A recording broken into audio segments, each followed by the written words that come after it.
یہ ایران اور اسرائیل اور امریکہ کی جو صورتحال ہے، ابھی پھر ٹرمپ صاحب کہہ رہے ہیں ان کا تو دماغ اور دل ٹھنڈا نہیں ہوا، خامنہ ای کو شہید کر کے بہت سارے لوگوں کو مار کے وہ کہتے ہیں جی ابھی بہت خوفناک حملہ ہم ایران کے اوپر کرنے جا رہے ہیں۔ تو ایران بھی آپ دیکھ رہے ہیں، ایران کی کیپیسٹی جو نئی چیزیں سامنے آ رہی ہیں میزائلز کی شکل میں، اور اب تو انہوں نے ایئر فورس بھی اپنی ایکٹیو کر دی ہے، اور باقی بہت ساری چیزیں، بہت سارے سرپرائز ان کی طرف سے آ رہے ہیں۔ تو آپ کو کیا لگ رہا ہے، یہ جنگ آگے بڑھے گی، لمبی چلے گی؟ بسم اللہ الرحمن الرحیم۔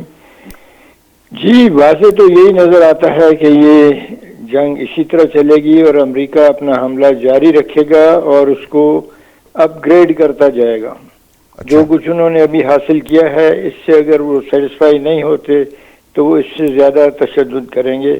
ایران پر اور بمباری ہوگی، ہو سکتا ہے وہ ڈپلیٹڈ یورینیم بامز یوز کریں، کیونکہ وہ نہ تو اقوام متحدہ کو مانتے ہیں، نہ کسی انسانیت کے اصول کو مانتے ہیں، نہ کسی بین الاقوامی فورم کو وہ مانتے ہیں۔ انہوں نے یہ کام جو کیا ہے یہ اقوام متحدہ کے فورم سے مبرہ ہو کر اس کو